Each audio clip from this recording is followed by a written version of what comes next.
How is Binga? Binga remains the same.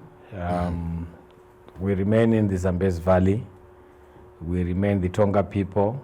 Of course, the only difference is that now we are getting more visitors coming to see us, barring the challenges of the connectivity of getting to Binga. Few people, except those that fly in helicopters, like the visitors that we are currently having that fly in helicopters. Those that use the roads, usually when they come there, they don't want to come back again because the road network is too bad. You go back to wherever you're coming from and your vehicle needs attention in terms of its suspension. We also have got still challenges of connectivity. You have got times when you can't reach out to those that you have left out when you have visited. But we thank the fact that we are seeing a lot of traffic, a lot of Zupcos that are coming to Binga in the last few months. So yeah, that's how Binga is. So let's start by casting our eyes on the just ended by-elections. And let me say congratulations for your re-election into Parliament.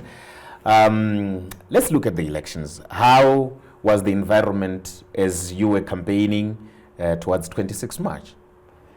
Firstly, let me say that it was said that from the 1st of October 2020 up to the 27th of March 2022, the people of Binga North, they did not have a representative in the National Assembly. Yeah. It is quite sad that that was the situation. But coming to the elections, these were by-elections, and by-elections by their nature are unique. They are unique in the sense that because they happen in a few places, you find then concentration of resources, all nature of resources in those by-election areas. But they are also unique in the sense that we don't see the turnout of voters being as high as it is during the general election, because maybe the stakes are lower, except if you are the ruling party. So coming to Binga North, when we approached these by-elections, we had no experience of by-elections before for the National Assembly. I think this was the first ever by-election for the National Assembly for Binga North. Binga North, yeah. And so we approached them as if they were ordinary elections, but we were aware that our major opponent or competitor was apathy.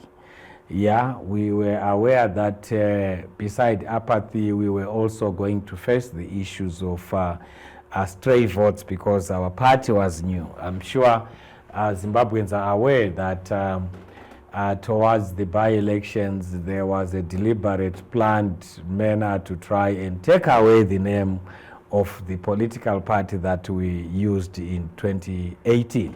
So we then approached the by-elections under that kind of scenario. But when we got into the by-elections, we saw a lot of investment of resources by the ruling party. Yeah, an investment of resources that we have never seen before. But not only resources in terms of money, donations, and trinkets being given, vote buying happening in the constituents, but we also, for the first time, began to see tactics and strategies of election campaign that are alien to us as people of Binga. Those strategies that are usually common in Mashonaland provinces, where you see traditional leaders being coerced by the government systems to try and force people to queue behind them and be forced to vote for a particular political party. So that's what we went through. But yeah, it was a good experience, I should say. And you spoke about the investment in terms of resources, as especially by the ruling party. Yes. Now, why do you think that was the case, especially when we single out Binga North? I'm not really sure why Binga North was the target of the ruling party, but to be honest, it was put on the map by the ruling party to an extent that they wanted it at all costs. Okay. I'll say that I met some minister at Parliament sometime last week, and as I was greeting them, I won't say the agenda in order not to expose them. They said to me, you know, put down whatever you have, give me a hug.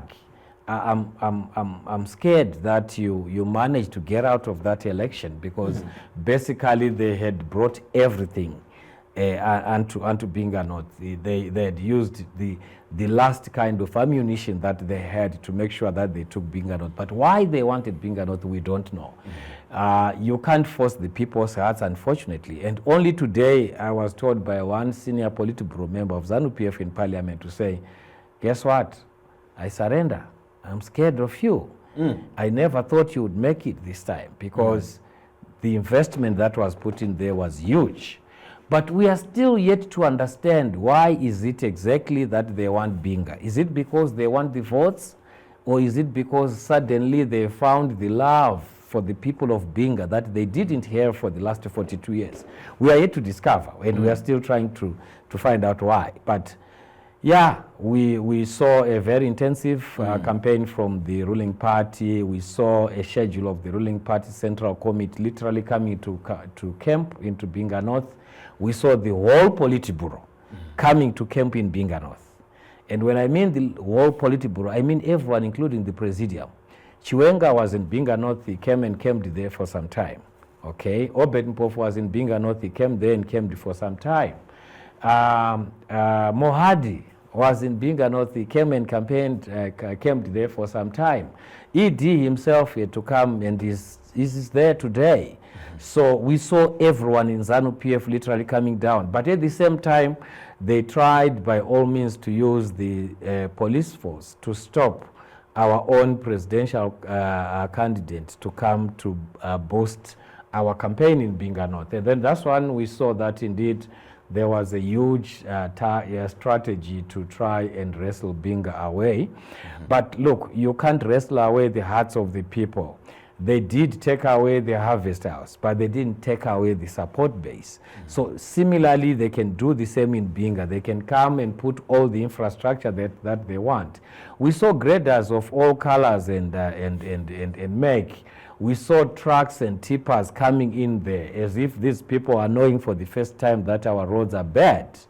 Yeah, you know. So was there a change in terms of the infrastructure, road infrastructure, for instance, because of the intensity of the campaign? Let me not start on the road, because you see, at times, because of the ZANU-PF approach to development, which has actually let down Zimbabwe for a long time, that they think that development can fall from heaven like manna, and that they have to introduce some kind of top-down approach to development. There is nothing really that has changed. Our hospital, up to today, it literally still remains a lodge. It doesn't have any medicines. It doesn't have a motivated staff. It doesn't have a functional mortuary up to today as we speak. And the mortuary hasn't been functional for the last 8, 9, 10 to 12 months. You know, so coming to put up graders there when we want medicine in the hospital doesn't really work out. You know, it's a misplacement of priorities. Yes, we have seen the graders, we have seen the tippers, we have seen a lot of trees falling down, but in terms of development of our infrastructure and our needs and our priorities, Binga still remains the same.